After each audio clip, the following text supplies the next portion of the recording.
जैसे कि आपसे वादा किया था कि अच्छी अच्छी खबरें शेयर करेंगे, तो जनाब जो ब्लूमबर्ग ने अच्छी खबर शेयर की है पाकिस्तान के मुतालिक, वो ये है कि महंगाई में नुमाया बेहतरी आई है। पॉलिसी इस्तेहकाम की तस्दीक कर दी गई है। रिपोर्ट में ये कहा जा रहा है कि पाकिस्तान में कीमतों का इस्तेहकाम और मुआशी नज़्म नस्क बेहतर हो रहा है और खुराक की बेहतर दस्तयाबी से मार्केट में इस्तेहकाम आया है। अवामी रिलीफ के आसार नुमाया हुए हैं। मार्केट अंदाजों से कम महंगाई ने एतमाद बढ़ाया है और पॉलिसी जो है वो उसकी समत की तस्दीक की जा रही है कि वो दुरुस्त समत में है। स्टेट बैंक ने इस्तेहकाम को मद्देनजर रखते हुए पॉलिसी रेट तकरीबन 3 साल की कम तरीन सतह पर किया है और कम शरह सूद से कारोबार और सरमायाकारी के लिए फाइनेंसिंग निस्बतन साजगार होने की उम्मीद बढ़ी है। तो जनाब, हमने कहा कि मईशत की अच्छी अच्छी खबरें आ रही हैं, तो हम मईशत पर ही बात करते हैं, लेकिन ये भी देखते हैं कि इसका जो एक पहलू है जिसे इस वक्त नजरअंदाज किया जा रहा है, उसे नजरअंदाज ना किया जाए, उसको मद्देनजर रखकर इस रिपोर्ट को देखा जाए। तो FBR ने रवा माली साल 2025 की पहली शशमाही है 2025-26 की, जो जुलाई से दिसंबर तक होती है, तो उसके हवाले से ये बताया कि दिसंबर 2025 के माहाना टैक्स वसूली के मुकर्ररा अहदाफ हासिल करने में वो नाकाम रहा है और जराये के मुताबिक दिसंबर 2025 में FBR को तकरीबन 21 अरब रुपए के रेवेन्यू शॉर्टफॉल का सामना करना पड़ा है। आदाद-ओ-शुमार के मुताबिक दिसंबर 2025 में FBR को मजमूई तौर पर 1425 अरब रुपए की अबूरी खालिस टैक्स वसूलियां हुई हैं और मुकर्ररा हदफ 1446 अरब रुपए था। यह शॉर्टफॉल पहले 5 माह में 315 अरब रुपए था, जो दिसंबर के बाद मजीद बढ़ गया है। तो इसी पर हमने बात करनी है। अंसारी साहब हमारे साथ मौजूद है, माहिर मुआशियात हैं। इरशाद साहब, बहुत बहुत शुक्रिया हमें ज्वाइन करने के लिए। सबसे पहले बताइएगा कि आप कैसे हैं, साल का आगाज कैसा हुआ? जी अल्हम्दुलिल्लाह ठीक ठाक है जी। अल्लाह करे साल जो है वो ये हमारे लिए मुआशी लिहाज से भी अहम साबित हो और उसमें हमारी जो इक़्तिसादी तरक्की की रफ्तार है ये तेज हो और अमन अमान जो है वो बेहतर हो। बिल्कुल यही दुआ है हमारी भी। तो बताइएगा कि मईशत किस समत में जा रही है? ठीक समत आपको नजर आ रही है? वैसे तो ब्लूमबर्ग कह रहा है कि हम ठीक समत में जा रहे हैं, लेकिन दूसरी तरफ हमें टैक्स वसूली में जो बड़ा झटका मिला है वो पहली छमाही में 321 अरब रुपए का शॉर्टफॉल बताया जा रहा है। जी देखें, ये जो शॉर्टफॉल है इसमें तो वाकई तशवीश है और ना सिर्फ हमें तशवीश, यानी कि जो इकोनॉमी को कवर करने वाले लोग हैं उनमें तशवीश पाई जाती है। हुकूमत खुद भी तशवीश का शिकार है और FBR के हुकाम जो है वो खुद भी हमारे साथ जब बातचीत करते हैं तो वो इसमें तशवीश जाहिर करते हैं। लेकिन ओवरऑल जो हुकूमत ने IMF के प्रोग्राम में रहते हुए और वैसे भी जो है वो इक़्तिसादी इस्लाहात इंट्रोड्यूस करवाई थी, उसके मस्बत असरात जरूर सामने आ रहे हैं। अभी दिसंबर में जो वज़ारत खजाना का जो मुआशी आउटलुक जारी हुआ है उसमें भी ये चीज जो है वो बताई गई है और इसका एतराफ़ किया गया है। इसी तरह ओवरसीज जो ऑर्गेनाइजेशन है उसकी इन्वेस्टर्स की और बिजनेस मैन्स की, उसका जो सर्वे रिपोर्ट आया उसमें भी ये इस बात का एतराफ़ किया गया कि इकोनॉमी बेहतर हुई है, सरमायाकारों का एतमाद जो है वो बहाल हो रहा है और स्टॉक मार्केट को देखें तो स्टॉक मार्केट में भी मुसलसल जो है वो बेहतरी आ रही है और नया जो है एक रिकॉर्ड कायम किया। यानी साथ ही विंडो को अगर ओवरऑल देखें तो वो ठीक नजर आ रही है और इसका जो है वो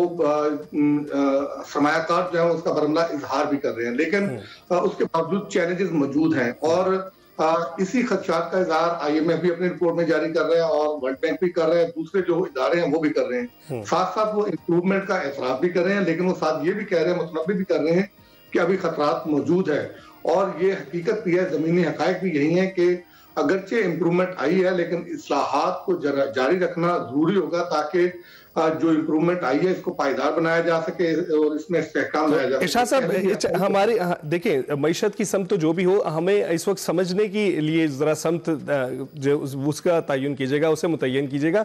क्या हम ये समझे कि हम दुरुस्त राह पर गामजन हैं लेकिन इस वक्त जो है एक नाजुक मरहले से गुजर रहे हैं?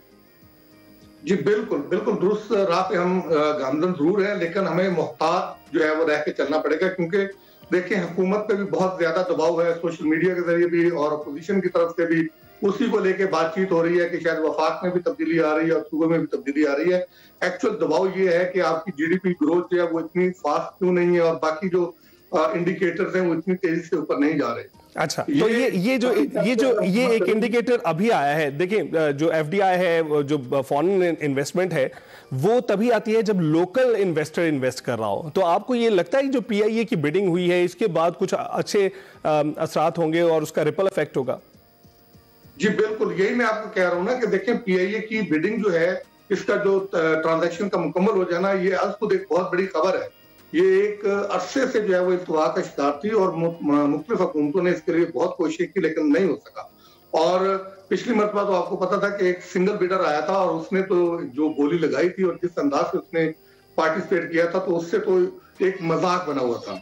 तो अभी ये कामयाबी के साथ ट्रांजैक्शन मुकम्मल हो गई है और ये भी इसी का शाखसाना है कि इकोनॉमी में कुछ बेहतरी आ रही है और सरमायाकार जो है वो अपना एतमाद का इजहार कर रहे हैं। लेकिन असल जो चैलेंज है ना, मैं पहले भी कह रहा हूँ कि वो चैलेंज ये है कि आपने इन सम्राट को पायदार कैसे बनाना है, क्योंकि पहले भी ऐसा होता था कि जब आप IMF के प्रोग्राम में होते थे, हम खुद तो नहीं कुछ करते थे लेकिन उनके दबाव में आके या उनके कहने पे जो है वो हम इक़दाम उठाते थे। जैसे ही IMF के शटर या IMF की छतरी जो हमसे हटती थी तो हम वापस उसी जगह पे चले जाते थे। तो हमें अपने पांव पे खड़ा होने के लिए जरूरी है कि इन असलाहात को जो है वो लॉन्ग टर्म बनाया जाए और इन पे जो है वो उसकी जो असल रूल है उसके मुताबिक अमल दरामद जो है। और चाहे गवर्नमेंट कोई भी आए, कोई भी हुकूमत आए, उसको इन पॉलिसीज पे अमल दरामद करते रहना चाहिए ताकि दहाइयों तक जो है इसकी जो राह मुतय्यन की गई है उस पर ही हम चलते रहें और सियासत तो होती रहेगी साथ साथ। अच्छा ये बताइएगा कि आपको लगता है कि दबाव बहुत था PIA की जानिब से भी, उनके एम्प्लॉयज़ की जानिब से भी, कि इसकी जो है निजकारी नहीं होनी चाहिए, और अब देख रहे हैं कि दीगर कुछ इदारे हैं वहां से भी दबाव मौजूद है, जिसका कि स्टील मिल है, आपको लगता है इसकी निजकारी भी होगी? हाँ जी, स्टील मिल और PIA, देखिए मैं पहले भी शायद आपके ही प्रोग्राम में ये बता चुका हूँ कि ये दो ऐसी ट्रांजैक्शन है जो बहुत पेचीदा है। बाकी PTCL भी जो है वो प्राइवेटाइज किया, बाकी बैंक भी प्राइवेटाइज किए हैं, तो इतनी जो है वो हुकूमत को ना तो मुखालफत का सामना करना पड़ा है ना ही मुश्किलात का सामना करना पड़ा है जितना कि PIA में करना पड़ा। और इसी किस्म की जो मामलात हैं वो आपको स्टील मिल में भी जो देखने में मिलेंगे। हुकूमत के साथ अपनी जो उनकी पार्टी, उनकी जो इत्तेहादी जमात है पाकिस्तान पीपल्स पार्टी, उनकी तरफ से भी आवाजें उठाई जा रही हैं, क्योंकि असल में हर मुआशी जो मामला होता था और इदारों की खराबी की बुनियादी वजह भी यही होती थी कि उसमें पॉलिटिक्स को इन्वॉल्व कर लिया जाता था। ये इदारे खराब ही इसी वजह से हुए थे कि इसमें सियासी बुनियादों पर भर्तियां की गई, ओवर स्टाफिंग हुई और सियासी बुनियादों पर फैसले किए गए, सियासी बुनियादों पर टॉप मैनेजमेंट की तकर्रियां की गई और गलत फैसले जब हुए तो फिर उसके बाद इदारे खराब हो गए। अब में जाहिर है खदशा ये जाहिर किया जा रहा था कि जब आपकी PIA प्राइवेटाइज हो गई तो लोगों को निकाला जाएगा। जाहिर है इन्हीं जमातों के लोग थे वहां जो भर्ती किए गए थे, तो वो फिर उनके लिए सियासी तौर पर जो है वो उनके लिए प्रॉब्लम्स क्रिएट होंगी, तो उस वजह से वो सियासत खेल रहे हैं, लेकिन अंदर से वो इनके साथ हुकूमत के साथ मुत्तफिक है और ये ट्रांजैक्शन मुकम्मल हो चुकी है। इसकी जो है वो CCOP ने इसकी मंजूरी दे दी है। और देखिए मैं आपको जो पहले भी जो बात कर रहा था कि हुकूमत को जो माशी फैसले हैं उसको किसी के दबाव में आकर करने की बजाय मुल्क और कौम के मफाद को मद्देनजर रखते हुए जो है वो करना चाहिए। इन फैसलों पे जरूरी नहीं होता कि तमाम लोग जो है वो मुत्तफिक हों, और ये पूरी दुनिया में ऐसा ही होता है। टैक्स के मामलात हों, इकोनॉमी के मामलात हों, उसमें सारे लोग जो हैं वो उस पर मुत्तफिक नहीं होते। उसमें अक्सरियती राय देखी जाती है, मुल्क और कौम का फायदा देखा जाता है, जो फायदे में होते हैं मुल्क और कौम के वो डिसीजन ले लिए जाते हैं और उसमें अगर कोई मुखालफत करता है उनको कायल करने की कोशिश की जाती है। और कानून में रह के हर एक को एहतजाज का हक जो है वो पूरी दुनिया में भी दिया जाता है, हमारे यहाँ भी दिया जाना चाहिए। तो इरशाद साहब अभी बिल्कुल आप ठीक कह रहे हैं, कानून जो होने चाहिए और कुछ जो है पकड़ इनकी भी होनी चाहिए जो पॉलिसीज बना रहे हैं ताकि पॉलिसीज भी दुरुस्त बने। तो ये बताइएगा कि हमें हुकूमत पर कितना एतमाद करके चलना चाहिए? कुछ इशारे जो दिखाई देते हैं चाहे वो इंटरनेशनली आए या लोकली आए, वो इशारे भी मैनिपुलेटेड लगते हैं बाज़-औक़ात। कितना एतमाद हुकूमत की इस उड़ान पर होना चाहिए हमें, जिसके हवाले से जो है हम 2024 में देख चुके हैं, एक तहिया किया गया था। आप देख रहे हैं कि हुकूमत क्या करती है, हुकूमत बिजली के बिल उसके नर्ख बढ़ाती है तो हम सोलर की तरफ जाते हैं, सोलर जो है बिकता है, सारे घरों पर लगता है, तो फिर नेट मीटरिंग के ऊपर इश्यूज आना शुरू हो जाते हैं। अब नेट मीटरिंग पर आएंगे तो लोग बैटरीज की तरफ जाना शुरू कर देंगे। तो ये तो एक चेन रिएक्शन है जिसमें अवाम पिसती चली जा रही है। वैसे हमने तैयार किया था, हम कोई नेगेटिव बात नहीं करेंगे, लेकिन फिर भी आपको लगता है? नहीं, देखिए यही मसला है ना हमारा। हुकूमत जो है जो इक़्तिसादी पॉलिसी है वो लॉन्ग टर्म बनाए, पायदार बनाए। आप इसी तरह CNG में पहले हुआ था, आपने अरबों रुपए की इन्वेस्टमेंट करवाई, उसके बाद फिर आपने CNG को कहा कि जी ये तो हम जो है वो जाया कर रहे थे। भाई आपको पॉलिसी पहले बनाते हुए स्टेक होल्डर्स के साथ मुशावरत करनी चाहिए, लॉन्ग टर्म पॉलिसियां बना के फिर उन पॉलिसियों पे अमल दरामद करना चाहिए। यही नेट मीटिंग में किया है कि पहले जो है वो आपने कहा कि जी एनर्जी मिक्स ठीक नहीं हो रहा, मामला बहुत खराब हो रहे हैं, हमारे ऊपर बर्डन हो रहा है, लोगों को आपने जो है वो सोलराइजेशन की तरफ लेके आए और लोगों ने अब इस पे अरबों रुपए लगाए हुए हैं।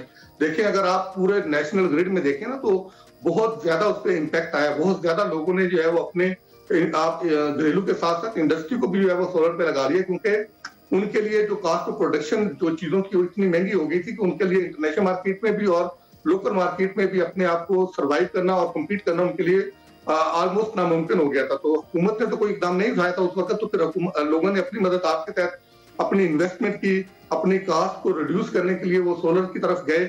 और अब जबकि उन्होंने इतनी हैवी इन्वेस्टमेंट कर ली है और सोलर जो है वो लगा ली है, अब हुकूमत जो है वो नेट मीटरिंग की पॉलिसी जो है वो तब्दील कर रही है। और इससे तो जो है ना ये वो चीजें हैं, ये वो इक़दाम हैं जिससे बदएतमादी जो है वो जन्म लेती है और वो फरोग पाती है। यही हम कह रहे हैं कि हुकूमत का काम है कि हुकूमत अपनी आवाम को भी एतमाद दे, अपने इन्वेस्टर्स को भी तरफ एतमाद दे, और इसी से फिर इंटरनेशनल कॉन्फिडेंस जो है वो बिल्ड होता है। क्या ये जरूरी है कि हर मर्तबा जो है वो IMF ही हमारी जो है इकोनॉमी बिल्कुल, और वो सारे का सारा बोझ उठा के अवाम पर ही डाल दिया जाए और कोई रिलीफ उनको ना दिया जाए। बहुत बहुत शुक्रिया इरशाद, आपने मईशत का हाल में बताया। तो भाई जो सीट बेल्ट्स हैं वो कसे रखिएगा, अभी जो है इम्तिहान बाकी है।